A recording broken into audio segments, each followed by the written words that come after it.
in human, I would say to not be. We all have our biases. Even to Right. say that I'm not biased is a bias. And that Right. if I am Exactly. confident that I am not biased, then that's a bias in favor of my ability. Nobody is without any bias. So the best that can be done is remove all the bias. Ladies and gentlemen, welcome to the show. I'm your host, Pranay J. Reddy. And today, let's talk about the news. And when I say news, I mean news as a topic. News is not exactly north, east, west, and south. It's actually more like factual gossip. Yeah, you can check it out if you want. Because the reason why I say that uses headlines which are very, very catchy and it kind of misses the point of the article. And that is why conventional news media is not really being trusted by people right now. And that is why analytical news apps, or rather even apps which include or are part of the knowledge industry, like InShots or Napoli, are really gaining a lot of prominence nowadays. People are trusting their news sources better. So we thought, let's take a look at what all of this is about. Has news really lost its way? And are these apps the way of the future? So that's why we sit down with Yashashvi Kumar, who is the CEO of Napoli. The guest we have on today is Mr. Yashashvi Kumar. He is the co-founder and CEO of Napoli. Napoli is a digital magazine app. It's one of the top analytical news apps in India, and it has been rated as one of the highest rated news apps on Google Play Store, and it is an editor's choice app. He got his BTech from IIT Kharagpur and he got his MBA from Xavier School of Management, Jamshedpur. So that's a bit about our guest today. Now let's get on with the interview. Let's start with analysis or analytical news apps. What are they? How are they different from conventional news media? Now, first I'll tell you what are the different kinds of news apps before we get to what you call as analytical news apps. Now, the most common are the aggregators, which means you subscribe based on your choices that you have keyed in while you install the app. You will get your daily feeds, hundreds of feeds. Right, that is one. The second are those which summarize it. The third I would say are the apps which enhance the aesthetics, the look and feel. And of course, the pioneer in this is Flipboard. I mean, you read the same article on a regular news site and you read it on Flipboard. The experience is vastly superior on Flipboard. And then, of course, we have, I would say Napoli, which would fall in the category of analyzing news. And we actually don't call it a news app, we call it a knowledge app. Our purpose is to add knowledge to those who are using it, because the moment you say news, it obviously, the expectation is that it would have to be into the breaking news, whatever is happening right now, you do it. So when we talk about most of the news apps, they're aggregators, and it means that you get to choose what kind of fields you are subscribing to, and in that field you will get potentially hundreds of URLs every day. And the reason why Napoli was launched is to solve one fundamental problem, which is, so let's say you like let's say you are following coronavirus, right? Of everybody is in 2020 coronavirus related breakthroughs or anything. Now you would get hundreds of feeds. What do you actually pause on? Where do you pause and where do you click on the URL? How many URLs will you click on to? For example, today Moderna vaccine trial has begun. Moderna has that is phase 3. That's huge. So either you know about it or you don't know about it. But then the whole point is, how much do you know about it? We are not in the genre of just breaking news that hey, this trial has started, but the what, why, when, where, who, how of the entire topic. So what we call as an app is a package. It's a small package which delivers, I would say, what you can.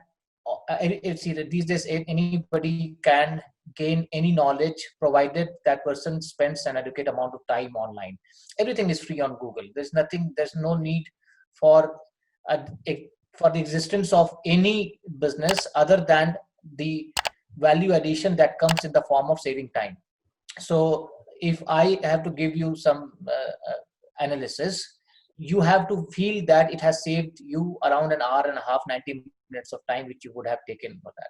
And that is what Napoli does, right? So anyway, when you talk about analytical apps, right, so like the philosopher Rene Descartes had said, You first break down a problem into the smallest possible pieces and no smaller than that, and then you analyze, and that's how it has to be done.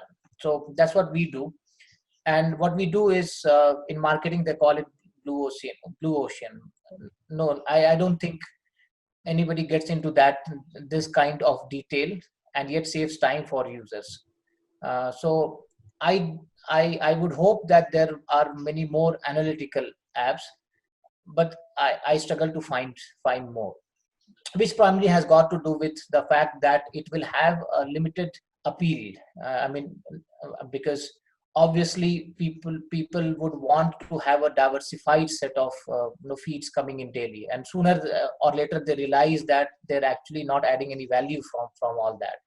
On the other hand, if I tell you that I will solve the problem of noise, there are two big choices, big problems, that of noise and that of choice in the news industry, if you can call it, which is that there are just so many news feeds, and depending on your political inclination or scientific beliefs, you can subscribe to many of them. It's very easy to know which political party will a person vote for just by knowing where the feeds are coming from, or even from social media, right? So you see what I wouldn't name them, but the person is on the left or on the right will depend on which source is the argument being defended from. So, and that's a problem, right? That's a huge problem. That's not analysis. That's one point of view, right?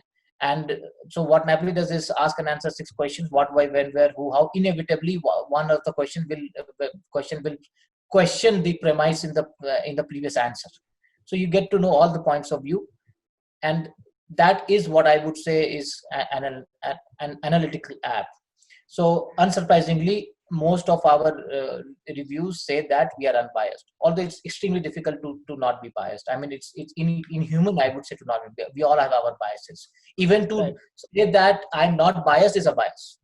And that if I'm confident that I'm not biased, then that's a bias in favor of my ability. Nobody is without any bias. So the best that can be done is remove all the bias. And that's what is analysis. Leave it to the user to decide. Of course, weave a good story around it.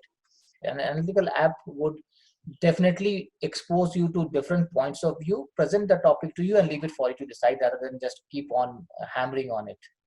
Right. So that's my view of what should be an analytical news app. Well, sir, but that also begs the question, right? Some points you made, like one thing you said about, news is not generally newsworthy or time worthy. And I personally believe it's like, because of one of the points you mentioned, it's that there's so much information available out there that these news media, conventional media, they try to stick some catchy headlines. So let's say, for example, we found a cure for cancer, but in fact, when you read deep into it, it's basically would have been in the cell culture trials. It wouldn't have even been in the human trials. So I guess that availability of information has caused people to diversify and not necessarily focus on the content, rather than, so now you have to give them a catchy name for them to get their attention.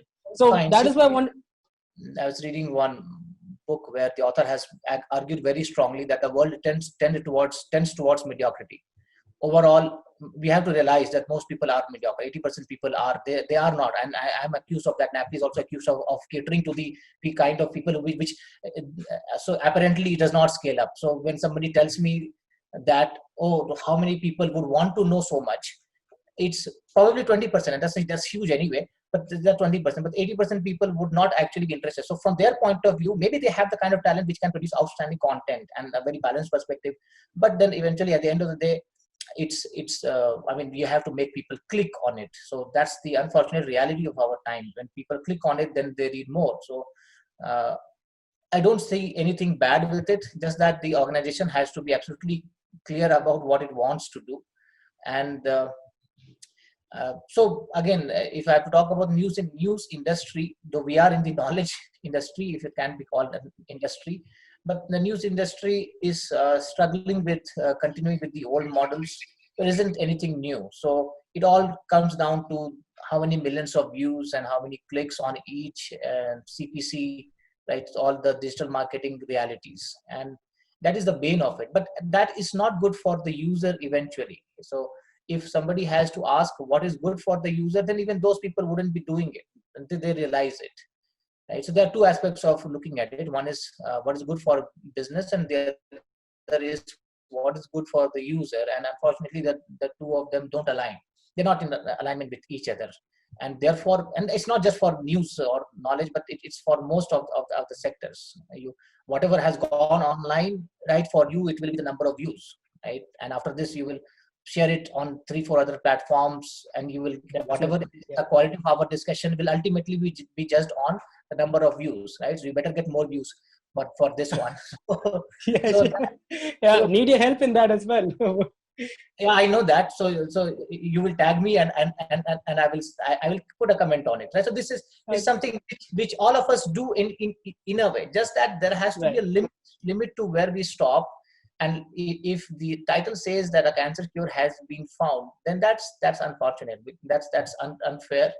uh, so it has, and it comes down to who's editing, right? The ultimate, and unfortunately the quality of editing has gone down drastically across publications, just because ultimately in this whole rush for publishing as soon as possible, just the moment an event happens you have to publish it. What is the scope for editing anyway? And you can always, in the online world, it's very easy to edit later on. So you publish now, edit later, you can always apologize after a backlash. All that happens. So the quality of newspapers, classic newspapers, is not maintained in online only publications. That is a problem. Let's not even get into what's happening on television. That's not news at all. It's something which you consume with your dinner. It's for entertainment, just to reinforce your beliefs. It's called confirmation bias, actually, and in news it works. Confirmation bias. So if I believe that the government has handled this coronavirus crisis well, right? If I believe that, I will actually be clicking on the articles which make me believe that, which are talking about recovery rates. So I will click on the titles which say that this is the best recovery rate in the last 1 month. So it confirms my belief. If I don't believe, then I will be clicking on the rising number of daily infections. I'll also be clicking on the fact that India is, I think I'm showing my bias when I say this, but India is amongst the countries which is testing the least per capita. So it's just that it plays out, and yeah. So it's difficult to answer any of these questions without getting political. So you can understand what goes on. Yeah, definitely, I get that. Yeah. But no, that also goes to the fact that how was the acceptance of NAPLI when it was first initiated? Because like you said, you're in the, let's say, a knowledge sector where most people don't necessarily find it appealing, to be very honest. I want to say I was surprised. This was solving a practical problem. So frankly, there were people with a news app on their phone who couldn't have a conversation with me. And that's the reason why I thought I shouldn't do this. And that's the only reason. I was doing a guest lecture in a business school. And there wasn't even a single student who could even talk about what's going on with the Indian economy. And when I asked how many of you have a news app on your phone, everybody raised their hands, just everybody. So how can you have a news app and consume news daily and still don't have enough confidence to talk about the state of the economy for at least 2 minutes? Right? So it has to go beyond what is the GDP, projected GDP, or the last year's GDP growth rate of India. It has to get into why India is in this state and what is the hope going forward. So when we launched, we were pleasantly surprised. Only 5 out of I think now there are 60,000 plus all these 5-star reviews. Only 5 are from us. All the others are the ones who kept on saying that this is adding a lot of value. And you see, the wonderful part here is NAPLI has a lot of content. So when you scroll through it, you will like, oh, so much content. I think every third review says it's so crisp. And the first time I read that, I was surprised that even I wouldn't say it's crisp. Then I realized crisp is a function of value added per unit time. Right? How much value are you adding per unit time? If subconsciously you are convinced that I just saved your 60 minutes of time to whatever I said or whatever I wrote, then you will like, and you will say it's crisp, right? So you had to spend just 2 minutes or 3 minutes, depending on your reading speed, to get more than 90 minutes of value. That is what NAPLI has been doing. So it's been a case study of steady growth. We are a Google Editor's Choice news app. There are only five news apps in the world which have the status. The other 4 are multi-billion-dollar organizations with decades of legacy behind them. So, and that is possible. And the Editor's Choice it comes on the basis of the quality of content and the quality of reviews which people give. So yeah, it's been good. The best part is that in a way we are doing our bit to solve the problem of misinformation in a way. So yeah, it's doing well, and it's popular amongst the student community as well as working professionals. Also, So 20% user base is from outside India. I've never seen consider Naply as meant only for people in India. So we cover almost all the important global topics. right. That has also helped us grow. So, but that also, I want to know this question, or rather, I'm pretty sure people would want to know. Like, there's so much content in your app. Like, I am one of your a person who has your app, by the way, and I really do like it. And I have a lot of comments and opinions on it. And my favorite one is that I like it. When I want to know about something, I just swipe through and I get the information. But that also means you have to comb through a lot of content to do that. So how does that work for you? Like, how are you different in that way from traditional media in terms of combing through content and being a journalist, if you can say that? See, I don't come from any news background. There's nothing journalistic here. So it's just what I like to do, just what I believe adds value. So it's never, that comparison has never even been a factor for us at all. It's just that what we do, people like, and we do more of it. That cycle has continued. So it's just about that. I don't think there should be any comparison anyway. Whatever you are doing, if you are making a video right now and you start comparing yourself with the what works for those who are getting millions of views and subscribers, then I think that will be the worst way of doing it. Right? You have a unique style, and Right. you continue with that. When people tell you, yeah, I liked it, you will get that boost, that much needed validation, and you do more of it, and it will eventually grow. So it's just about that. And I think every business should model itself around the core reason why it started in the first place.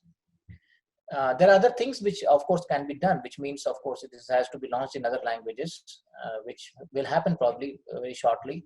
And there are other things which can work out, but there is absolutely no need to change what has worked out. If you scroll through the reviews, you will find many of them saying that they have uninstalled another popular news app after going through Naply.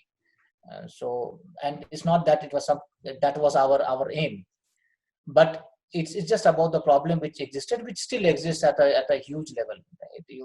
I mean, you are if you are in a WhatsApp group, and if you have tried to talk to a few people and you have given up on that, eventually exiting the group out of frustration, then you know the scale of the problem, where people just get one perspective, not the entire picture. So yeah, so there is I think, and there's not a lot of content. Actually, there should be more content. Just wait for it and put more content Sure. there very Sure. shortly. That would also bring me to this. Why the name Napoli? Like, what inspired that name? That is something I want to know. Knowledge application daily. That's Naply. So every day you Oh, get, so it's pretty simple. Okay. yeah, So it's no absolutely, big brainstorming sessions or. yeah. Thank you for not calling it Kanapli. Many people do that. Uh, of course, I know when we launch it in Hindi, it will be difficult to continue with this. So maybe we'll translate it in a better manner. But yeah, so that was the purpose anyway. So it aligns with that. What do you think is the scope for businesses, or rather, let's say, models who try to replicate, or rather, who want to contribute to the knowledge industry? Like, let's say some other analytical news stuff. What do you think is the scope for them? Is this like a new business area, or rather, what do you say, or just something you want to contribute and do good? In the news business, you need a lot of people who do it not to make any money out of it, frankly. So Naply is of course not for profit. We are here in the long run, of course, to do a lot of business, but we need a lot of people.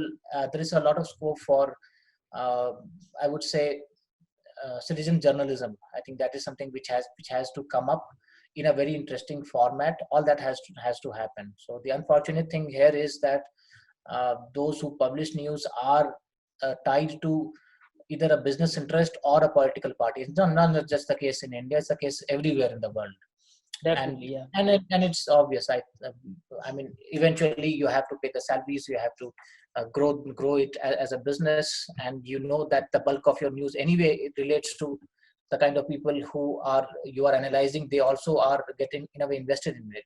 So we need people who do it not for any purpose, which means that experts have to come together and launch something and remain independent for as long as they can. So I don't know why, if the scope is to make a lot of money, then a hardcore news business is not the one to get into. It will be incredibly difficult unless you have, let us say, under quotes, the right contact. That's not the case. But if you're talking about analyzing news, right, then YouTube, right, where you will post a video, an excellent platform to be able to do that. It requires a lot of discipline. It requires a lot of research, patience, right? So if you have to do a video at the end of the day, then you have to spend the entire day analyzing it. Even though you realize that even if you just say Bharat Mata ki Jai, you will get so many views. That's the reality, right? So eventually, we know a lot of people who say it, but they don't mean it. They start a video with that, and they end the video with that, and you get a lot of people, and you tend to think that, oh, if this is how I get 10x more views, then why should I be spending the entire day doing a lot of research and presenting a balanced perspective? And that is where the catch lies. So to not fall in the trap of just getting into this whole views leading to clicks, leading to ad revenue thing. That's the scourge. Creating some content which goes viral and calling it news, then it would make a lot more sense to be sensational, to do that thing, right? So just realize the people who made a video immediately after Sushant Singh Rajput's demise, even though they had no idea about it, on YouTube, you would find them hitting more than 1 million views. And now, if you think about it from a business perspective, right, if you had to grow your subscribers, that would have made more sense. But if you were somebody who was waiting for facts to emerge, for the police to make a comment, for the family to make a comment, to create a big picture, then you may feel that, what's the point of it at the end of the day, right? And that is where you should avoid the trap. Then you shouldn't be doing this. So you have to understand, either you are in it for the quality or you are in it for the quantity. There is, of course, a middle path, but that path comes only when you start focusing on quality. And then, for example, Naply right now is on a growth phase. You'll get there. But initially, if you start worrying about, when you say scope, if the scope is about how many subscribers will I get as soon as possible in the next 4 months, 5 months, then no, then you shouldn't be convincing yourself that you are going to add a lot of value. Eventually, in the long run, it will matter. I'm a huge fan of the BBC.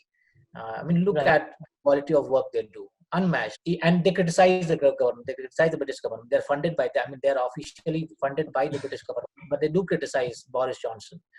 They poke fun at him when he does something funny.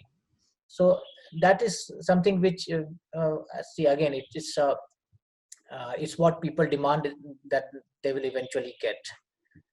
So now is a time when you look around, look at whatever is going on.